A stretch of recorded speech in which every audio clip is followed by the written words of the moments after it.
in our name, not reading bills, when we have people legislating in our name, even though we're standing up and screaming at the top of our lungs, no, you don't do that. That's where apathy leads us. I challenge everybody in here tonight to talk to one person every day, someone that you don't normally talk to about these things, and say, these are the problems with our country today. Here are some of the solutions. How are we going to change these? That's exactly how we're going to do it. We engage our neighbors. We engage our neighbors' neighbors. And when 1 out of every 10 or 15 of them listens to our message, most of them are going to say, oh, you're crazy. But when 1 out of every 10 listens to our message, that's why even these small town hall meetings are crucial to me. When 1 out of every 10 listens, if we're doing that 365 times a year, we've just enlisted 36 people that are going to pay attention and do the exact same thing. And we're going to expand exponentially. And we're going to be a movement of people that says to our government, no, you are not doing this in my name. And we're going to elect people. And then those George Washingtons and Andrew Jacksons are going to come out from among us because they see the American people are engaged again and they're holding people's feet to the fire. When you elect me, I expect you to watch me. And you best keep me honest. If I'm not honest, if I'm not doing what I say I'm going to do here, if I'm not working on repealing that health care bill, if I'm going up there and spending like some fool, I expect you to fire me in 2 years. That's your job. And I expect you to get more people involved to do it.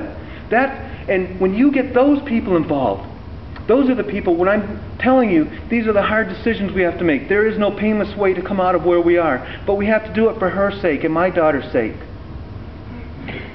Those are the people that are going to stand up and say, yeah, Bill, you're right, we're behind you. We don't care what they say. We don't care what the lies that they're spreading about you. You see,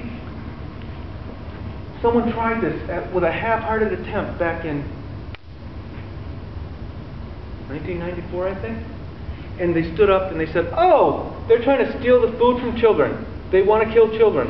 And everybody buckled because you all didn't stand up and say, no, no, no, we're not going to let this happen. These people are doing the right thing. It's our fault.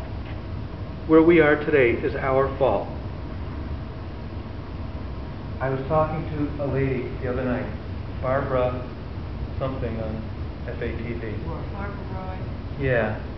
And I said, the generation before yours and mine was known as the greatest generation. Why?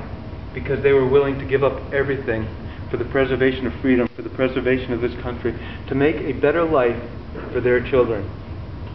When history looks back on us, if we don't do something today, we're going to be the generation that let it slip away. We're going to be the generation, we're going to be that generation wherein we lost our freedoms, wherein America was no longer the shining light on the hill.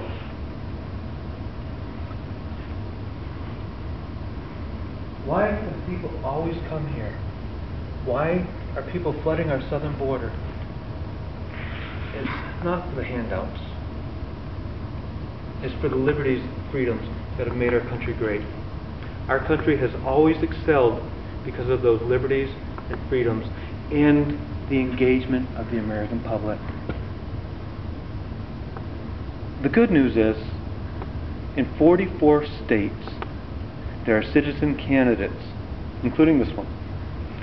Citizen candidates running for Senate or U.S. Representative. When I go there, I'm not going alone. They're doing well everywhere.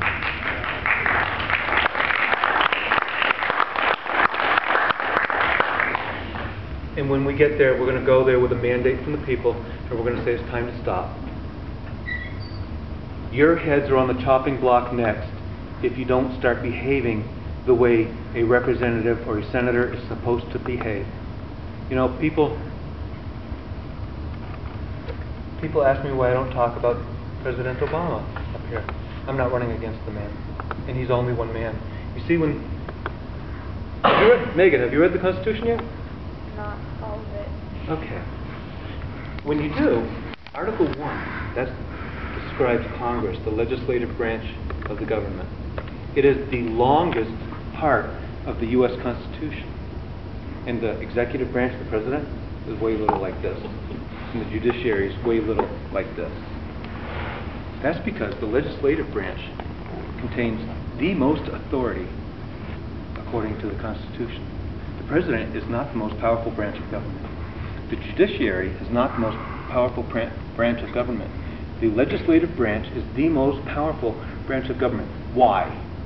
Because it's you all. You all are being represented there. It is supposed to be the most powerful branch of the U.S. government. We have abdicated a lot of our power. The U.S.